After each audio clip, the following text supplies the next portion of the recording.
diawali dengan memperlihatkan sebuah meteor jatuh ke tanah luas yang ternyata merupakan seorang pria misterius bernama Yang Jian yang entah berasal dari mana sedang terlihat kebingungan sambil berjalan tanpa arah.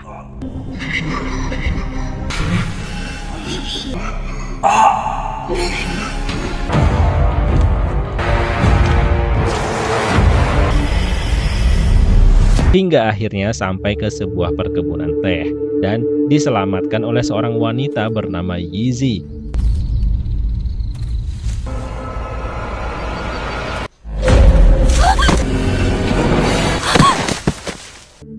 Yang Jian yang dalam keadaan terluka pun dibawa ke rumah untuk dirawat. Namun penduduk desa yang mengetahuinya tak setuju ketika ada orang asing, khawatir akan membawa mara bahaya.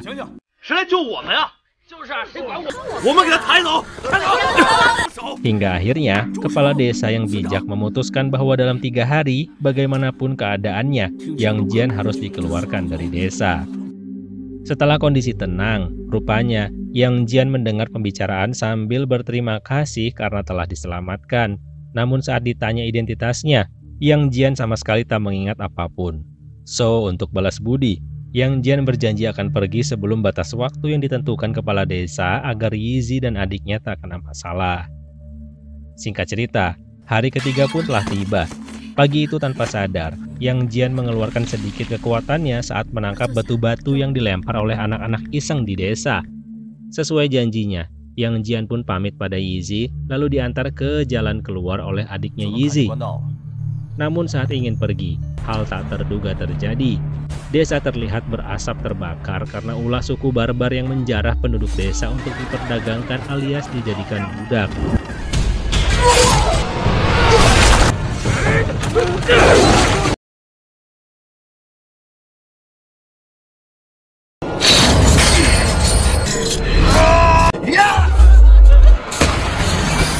Namun sayang, ia belum pulih sepenuhnya hingga kekuatannya pun belum terkendali lalu membuatnya pingsan dan ditawan bersama dengan penduduk lainnya. Beberapa waktu kemudian, sampailah di ibu kota, di mana mereka akan diperdagangkan sebagai budak. Para wanita termasuk Yizi telah dibeli oleh bos besar. Begitu pula dengan Yang Jian dan para pria yang dibeli dengan mudah oleh si bos untuk dimanfaatkan dalam arena pertarungan yang menghasilkan uang dan kekuasaan. Setelah itu, Yang Jian dan kawan-kawan pun dibawa ke tempat karantina, di mana para budak berlatih tempur. Beberapa dari mereka meremehkan para budak yang baru saja datang. Satu persatu dibully oleh budak paling senior di tempat karantina. Namun, saat giliran Yang Jian, tiba-tiba utusan bos besar datang dan membubarkan hingga mereka semua kembali ke ruangannya masing-masing. Singkat cerita, esok hari pun tiba di mana semua budak petarung dikumpulkan dan diumumkan oleh utusan bos besar bahwa hanya akan ada 3 petarung yang diikutkan ke turnamen bela diri terbesar. So, dengan demikian, 3 orang terakhir yang masih berdiri akan terpilih untuk ikut turnamen dan mendapat hadiah besar.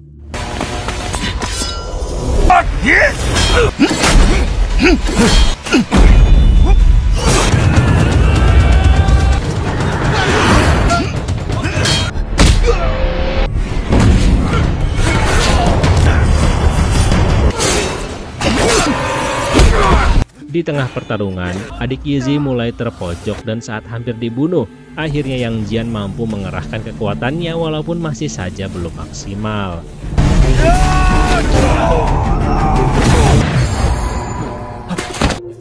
Yang Jian ingin menyudahinya, namun utusan bos melarang karena harus bersisa 3 orang. Nah, entah kerasukan apa, budak senior justru menghabisi kedua kawannya hingga sekarang jumlah yang tersisa pun pas 3 orang yang tanpa waktu lama langsung dibawa ke hadapan bos. Di sana, ketiganya dijanjikan kebebasan yang merupakan impian dari semua budak. Di situ Yang Jian sempat melawan tapi langsung kena mental saat diancam bahwa Yizi akan dihabisi karena ternyata si bos mengamati hubungan antar budak saat datang. Tinggal 10 hari lagi menuju turnamen bela diri terbesar. Yang Jian optimis dapat menang, lalu ditertawakan oleh budak senior karena Yang Jian belum tahu semengerikan apa musuh yang akan dihadapi, terutama yang bernama Cikui. Karena dulu si budak senior sempat berhadapan, namun untungnya masih mampu bertahan hidup walaupun kalah.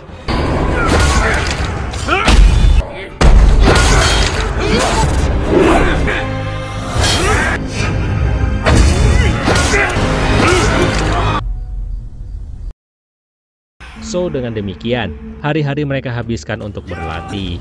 Budok senior berbagi pengalaman bertarung dengan keduanya.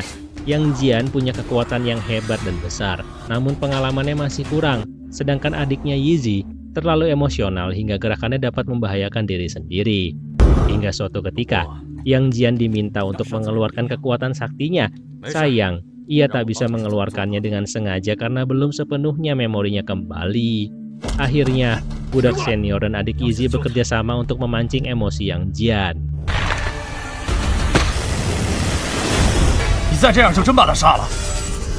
Malam itu tanpa diduga, Yizi dihabisi oleh wanita misterius hingga membuat Yang Jian marah dan mengejar hingga bertarung.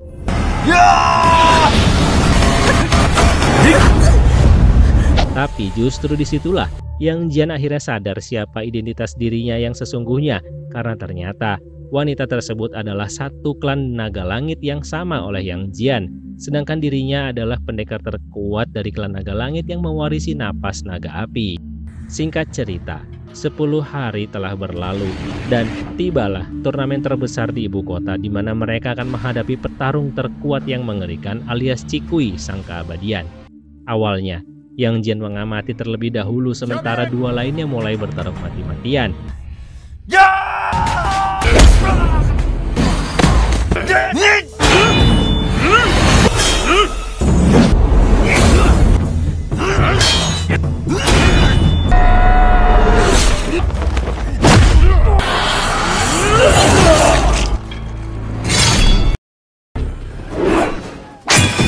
Hingga pada akhirnya, Yang Jian datang menghadapi Cikui.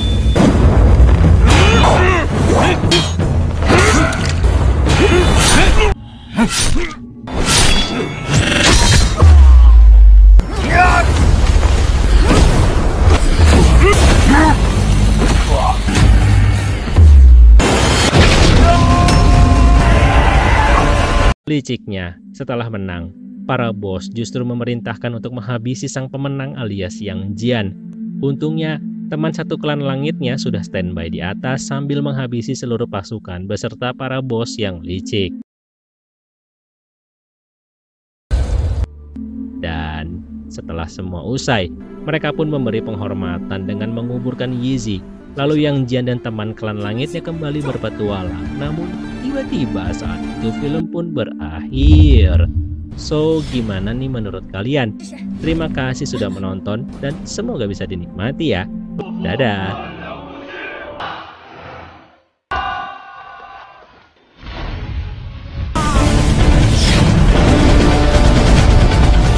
Film diawali dengan memperlihatkan suasana kerajaan langit di mana akan diadakan pesta lentera teratai yang selama ini telah meminjamkan kekuatannya pada langit untuk menjaga perdamaian. Seorang pria bernama Yang Jian sedang iseng-iseng melihat lentera tersebut. Namun tanpa disangka, seorang wanita misterius datang untuk mencuri lentera tersebut. Mereka sempat bertarung.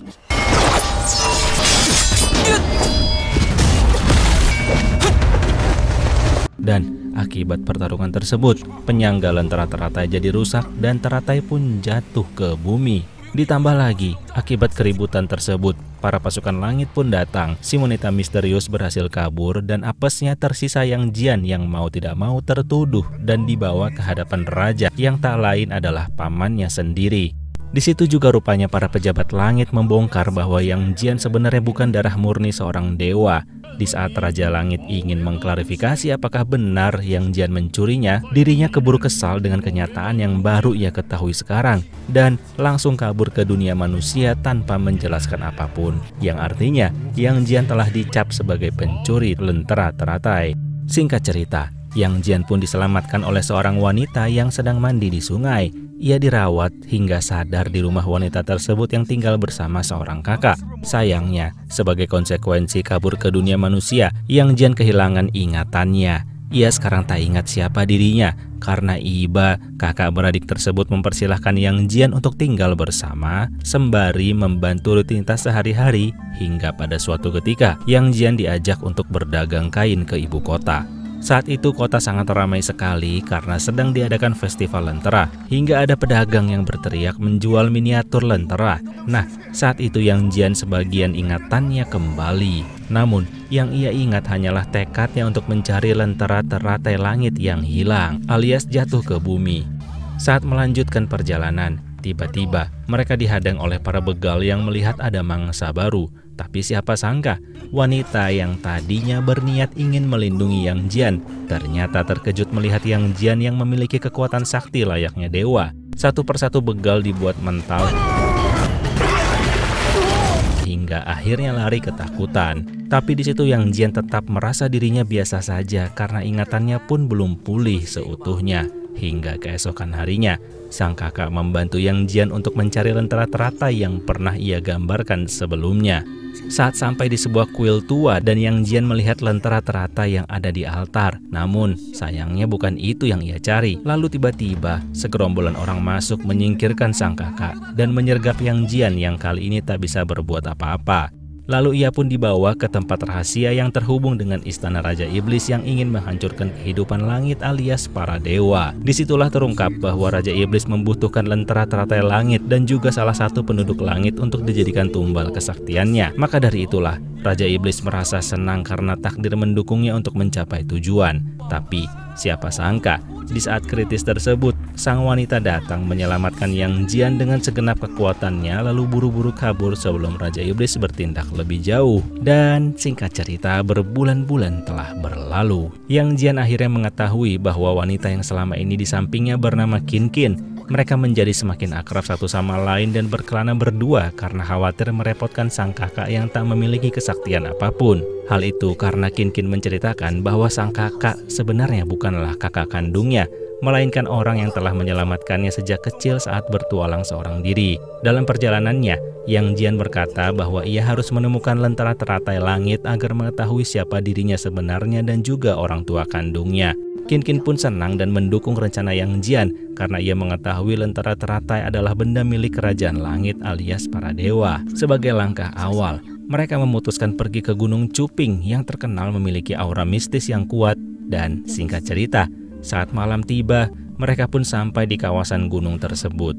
Setelah berjalan beberapa lama, Yang Jian terkejut menemukan sebuah rumah terbengkalai dan ia pun masuk. Disitulah semua kebenaran terkuak melalui ilusi dari kekuatan langit milik ibu Yang Jian, di mana ibu Yang Jian sebenarnya adalah adik dari Raja Langit. Ia kabur ke bumi karena mencintai pria bumi alias ayahnya Yang Jian. Awalnya mereka hidup semakin bahagia setelah Yang Jian lahir.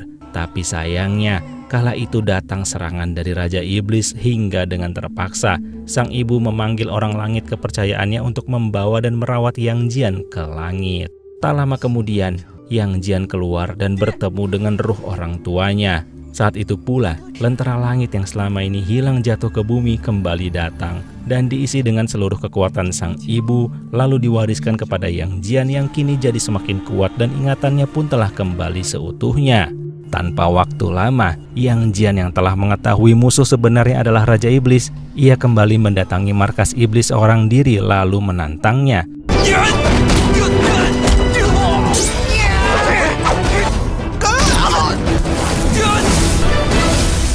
Sayangnya, lentera yang dibawa Yang Jian berhasil direbut oleh salah satu pasukan iblis yang tanpa waktu lama memberikannya pada sukma iblis yang selama ini tersegel. Setengah dari kekuatan Raja Iblis sebenarnya pun bangkit dan Yang Jian mulai kewalahan karena akan dijadikan tumbal agar Raja Iblis mampu bangkit sepenuhnya.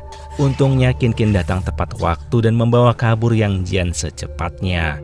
Hari-hari pun berlalu, namun Yang Jian terlihat depresi karena ternyata dirinya tak cukup kuat untuk melawan Raja Iblis. Ia merasa menjadi sampah lemah karena terlahir menjadi setengah dewa hingga dirinya tak sekuat ibunya dahulu saat menyegel Raja Iblis. Saat larut menikmati depresinya, Qin Qin dan sang kakak terus mencoba menyemangati Yang Jian hingga akhirnya hal mengerikan pun terjadi. Raja Iblis dalam waktu khusus yaitu waktu bulan purnama ternyata mampu keluar sepenuhnya dari segel asalkan telah memiliki lentera teratai langit dan mulai meneror penduduk bumi. Di tengah kekacauan itulah Yang Jian mencoba bangkit dan melawan, namun jelas sia-sia. Lalu tak lama kemudian, tanpa disangka, datanglah bala bantuan dari langit dipimpin oleh guru yang telah merawat Yang Jian sejak kecil. Namun, sayangnya itu belum cukup. Raja Iblis terlalu kuat hingga banyak korban mulai berjatuhan. Melihat Yang Jian yang juga semakin lemah, Qin rupanya masih punya kekuatan rahasia yang ia sembunyikan. Ia mengorbankan dirinya menjadi bentuk api suci yang menyerang Raja Iblis tepat di jantungnya.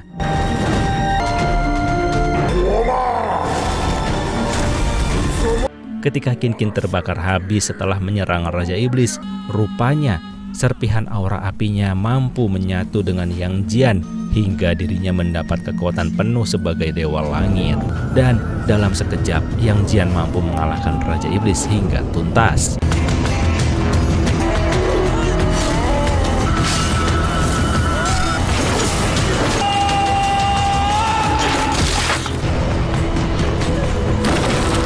Setelah semua berakhir, akhirnya Yang Jian telah memiliki kekuatan setara dewa dan kini ia dijuluki oleh penduduk bumi sebagai Dewa Lentera Langit. Singkat cerita, ia pun kembali ke langit sebagai pahlawan yang mengembalikan lentera teratai langit dan menyelamatkan bumi. Di sana Yang Jian diberi penghargaan dan dinobatkan sebagai dewa perang. Namun, saat itu tiba-tiba film pun berakhir. So, gimana menurut kalian? Terima kasih ya sudah menonton dan semoga bisa dinikmati. Dadah.